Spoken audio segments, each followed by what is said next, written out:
Hi, my name is Hannah Bell, and I will be giving a presentation on the case analysis of Tiffany & Company. Pursuant to this analysis, Tiffany & Company's key issues are determined, and the recommendations to overcome these issues are also provided. So to begin, let's start with a brief history of Tiffany & Company. Tiffany & Company was founded in 1837 by Charles Tiffany and John Young, and they wanted to create a luxury brand that focused on stationery and fine good emporium. And this kind of continued their business model while Charles Tiffany owned the company. So throughout the 1840s, they continued to sell fine jewelry. They also added some other products into their product line as well. So they sold timepieces, silverware, perfume, and then other luxury items as well. It was during these years that they also created the Blue Book, which is Tiffany & Company's catalog that is actually still used today as well. Over the next few years, Tiffany & Company was sold to a few different people, one of these being Avon Company. When Tiffany & Company was sold to Avon Company, they lost part of their luxury brand. So the company had them focus less on being a luxury item and more of something that anybody could afford. And while they maintained a certain status, they did lose some of their luxury branding. It was in the 90s when the company was sold back to its current owners now. And during this time, it was rebranded back into the luxury brand that we know it as today. In the 90s is when they really saw another boom. So they opened 30 locations worldwide. They opened another 20 locations just here in the U.S. And this is during the time period where they also launched their online store and their website as well. In 2012, Tiffany & Company celebrated their 175th anniversary. And at the end of 2012, they did $3 billion in sales. So let's talk a little bit about the competitive strategy that Tiffany has used to become the brand that it is today. Tiffany & Company uses a focused differentiation strategy. They're less focused on being a low-cost provider and more focused on just a certain niche of the customer market. So they look for the more affluent customer that has a higher amount of spending money that they can use on luxury items, and they really focus more on these companies or on these customers rather than just your average medium income household. Their mission statement is to be the world's most respected jeweler, and they reach this mission statement using a few different strategies. One of those would be the fact they consider themselves a luxury brand and service. So again, they are focused on selling to the affluent customer, someone who has a higher spending income. And they really pride themselves on being considered a luxury brand. This would be why they use the blue box that they do for all of their ways that they sell their product as a way to kind of represent that luxuriness. Another thing they pride themselves on and a strategy that they use would be their customer service. Their employees go through a strict hiring process, and they go through about 6 months of training before they're actually ever put on the sales floor. This ensures that their customers are provided the correct information, and they can know that their employees are going to be giving customers the best customer service in the industry. They also pride themselves on their high product quality, another strategy that they use. And then they also focus on expanding their product offering as well. So one of Tiffany's largest stores is located on 5th Avenue in New York City, and this draws in a lot of tourists who just want to come in and see the store, but maybe necessarily can't afford something in Tiffany's luxury brand. So they have started offering tourist gifts such as decks of cards and things like that tourists can come in and buy to take home a piece of Tiffany's and get some sort of sales from them, even though they can't afford the luxury items that Tiffany offers. They also have started selling purses, sunglasses, scarves, and other luxury items in those as well. And then a third thing that Tiffany does is they provide sporting events with trophies, because Tiffany also specializes in silver as well. So these are some of the strategies that Tiffany uses to reach their mission statement. Financial performance analysis for Tiffany and Company. In 2006 and 2007, the company saw growth in both their revenue and their EBIT. 2007 saw a larger increase with 11% in revenue and a little over 37% in their EBIT. The next 2 years, Tiffany and Company saw a bit of a recession. They were down at least 13% in revenue for 2009. And then their EBIT dropped the most in 2008 with 33.5%. They have slowly overcome this decrease in revenue and EBIT. In 2010 and 11, they saw an increase in revenue of 10.9% and 18%, and their EBIT rose 55% in 2010 and 35% in 2011. So this shows that the strategies that Tiffany and Company is using now is helping the company to overcome the issues that they were having with the recession, and are really helping them to bounce back from that recession. Next, we'll go over the SWOT analysis for Tiffany and Company. So some of the strengths that the company can focus on has now would be their branding.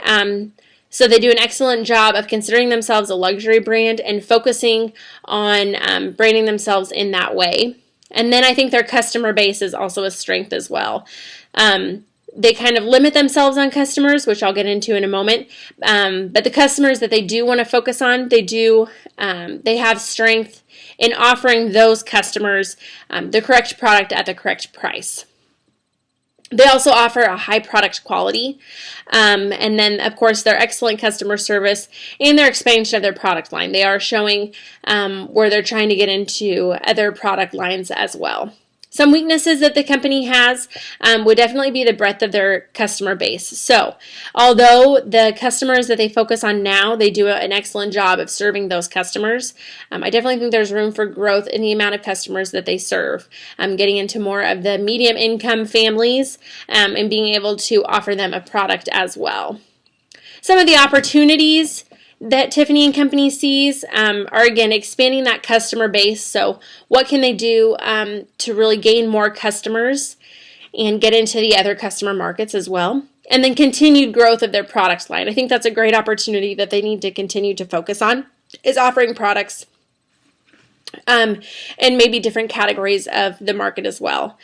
And then I think a final opportunity would be looking into some sort of joint venture. So other companies that they might be able to partner with to show off their brand and to get more products out there again.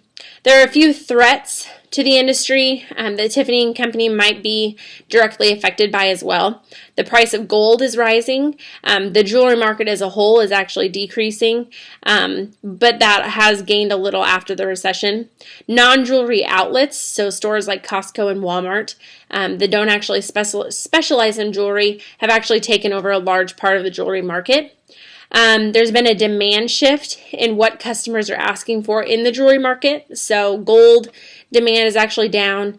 The demand for watches is down due to the use of cell phones. So that demand shift could also be a threat to Tiffany and Company. And then the value that customers put on brand names. So customers nowadays are less likely to put such a high value on a brand name. So where Tiffany and Company might have an additional $6,000 attached to a ring, basically for their name, customers are less likely to pay additional money just to have the brand name nowadays. And then they're also seeing a high level of competition in the jewelry market.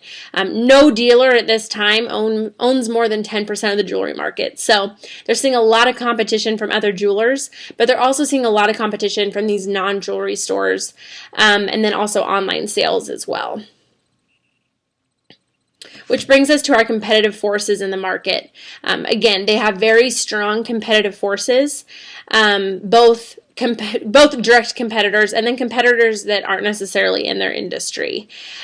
So the 5 different competitive forces that Tiffany and Company run into would, of course, be their rival sellers. So places like Cartier, Blue Nile, Bulgari, stores like this that also consider them that consider themselves a luxury brand.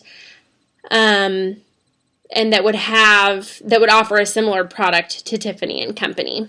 Then they also have their potential new entrants. So stores additional stores, maybe like Charming Charlie's and Target and things like that offer a lower price jewelry. They're constantly going to be competing with new entries to those type of markets as new stores come about.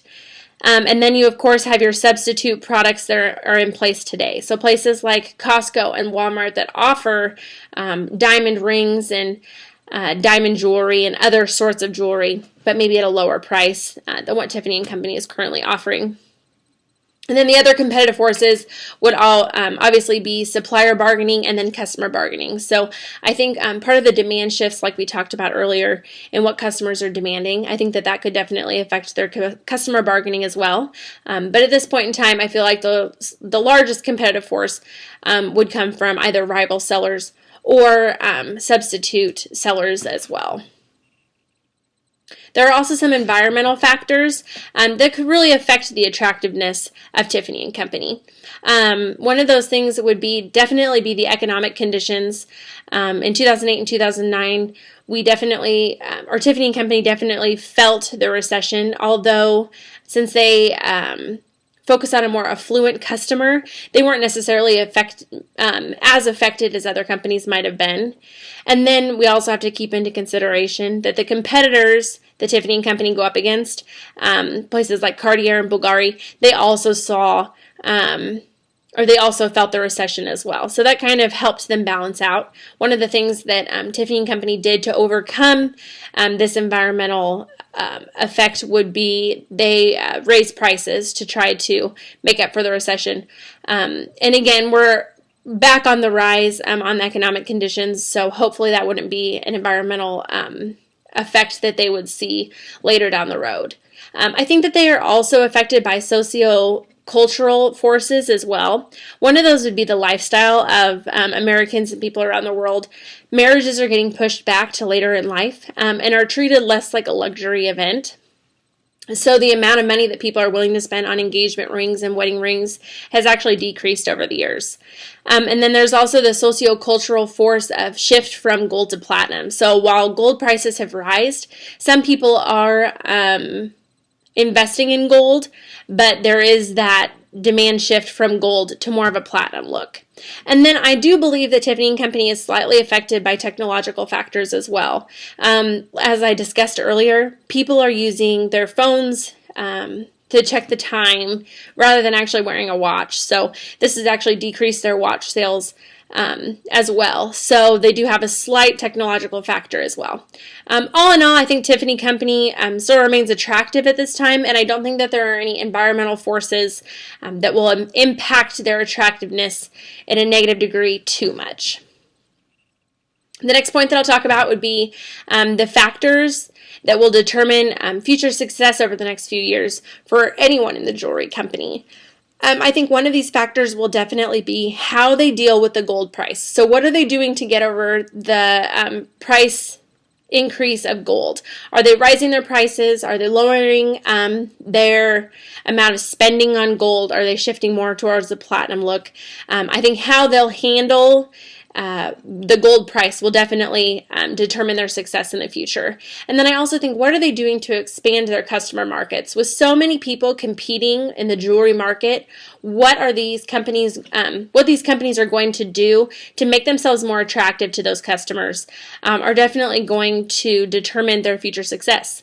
Another one would be their online sales. How are they expanding their customer base to online? Blue Nile is one of the companies where they've really taken a hold of the online market. They even offer an online app where you can buy your jewelry straight from an app, be able to go into stores and actually see the price difference between theirs and other stores. So I think if Tiffany Company and other companies really get on board with this and try to make their own niche of the online sales market, I think they could see some great success. And then another one would be the perceived value of their jewelry. So Tiffany Company, again, considers themselves a luxury brand and focuses more on affluent people. So how are they keeping that perceived value? And what are they going to do to increase just the average Joe's perceived value of their company as well? I think this will really help to determine their success in the future. Along with their success, I did a competitive strength assessment of two of Tiffany & Company's biggest competitors. I chose Costco as a competitor that would be in the jewelry segment of the market. And then I also chose Signe Group, which would be the home company group for Kay Jewelers and Jared, two of Tiffany's largest competitors as well. So through this competitive strength assessment, I found that Signe Group actually had the overall competitive strength rating of an 8.4, and then Tiffany came in at 8.2, so just slightly behind, and then Costco slightly more behind that at a 7.8. So I think this shows that Tiffany & Company definitely has a strong hold on their part of the market, but I also think it shows how vulnerable they could be if they don't kind of look at the threats and look at some of the opportunities that they have coming up in their future, and really grasping onto those threats and weaknesses and trying to learn from those to overcome businesses like the Signe Group, and really what are they going to do to become more successful than the non-jewelry stores such as Costco and Walmart. So based on this analysis, I have a few recommendations that I would like to provide to Tiffany & Company. One of those would be to expand their customer base. I think this could be done in a few different ways. One of those would be continuing to expand their product line into products that customers in different markets of the customer base could actually use. So what are they doing to get into kind of that medium range customer? With the recession, I think they were lucky to have kind of that luxury brand stuck to them because their customers weren't as affected by the recession. But I think that moving on from that, they really need to get into the kind of middle range customer as well to help them in the future as well. And then I think they also need to look into ways to provide value to other markets as well. So what are they doing to branch past the jewelry market? I know they've done some things with sunglasses and scarves and purses, but how are they becoming a competitor in those forces? You know, the purse segment, there are so many competitors in that segment. So what is Tiffany & Company going to do to really get themselves above and beyond and to be able to compete in those additional markets as well?